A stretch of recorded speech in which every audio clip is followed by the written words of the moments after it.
Welcome to the weekend, everyone. This is Pastor Nat with Win the Day from Back to the Bible. I am glad you're here because today we're going to talk about identifying the Antichrist.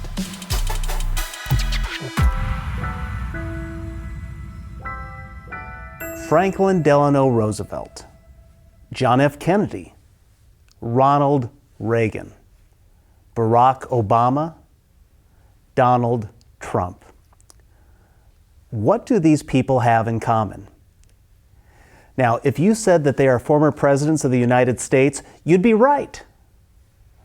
But do you know what else they have in common? No, it's not memorable hair. It's that they have all been accused of being the Antichrist. But none of them, as we see, have fit the biblical bill. So, who exactly will be the Antichrist? What is the mark of the beast? What's going to happen to the beast? Well, let's turn back to the book of Revelation in chapter 19 to get our answers. Then I saw the beast, the kings of the earth, and their armies gathered together to wage war against the rider on the horse and against his army. But the beast was taken prisoner, and along with it the false prophet, who had performed the signs in its presence. He deceived those who accepted the mark of the beast and those who worshipped its image with these signs. Both of them were thrown alive into the lake of fire that burns with sulfur. The rest were killed with the sword that came from the mouth of the rider on the horse. And all the birds ate their fill of their flesh. Well, here we are going back to the future. We're studying the last 4 chapters of Revelation to prepare for the return of Christ and our eternity with Him.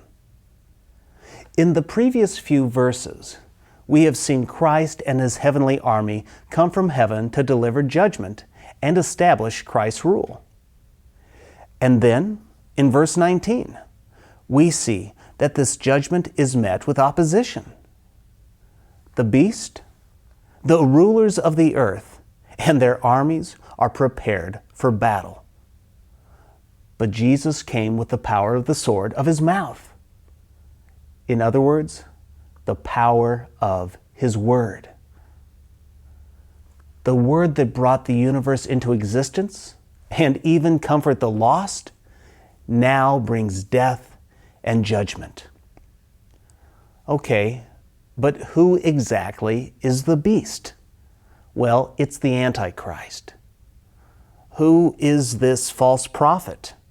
It's what I would call the PR specialist or the spokesperson for the Antichrist. Now, you may know this, but there are many references to Antichrist and even the Antichrist in the Bible.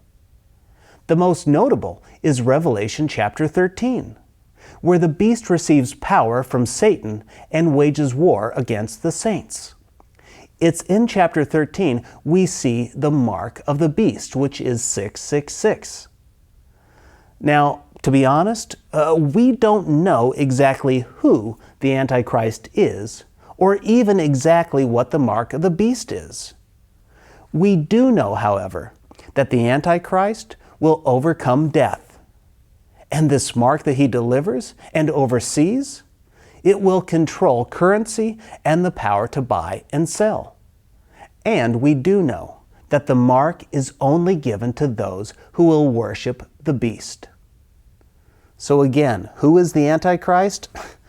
Sorry, we just don't know. What is this mark? Again, I hate to disappoint you, we don't know.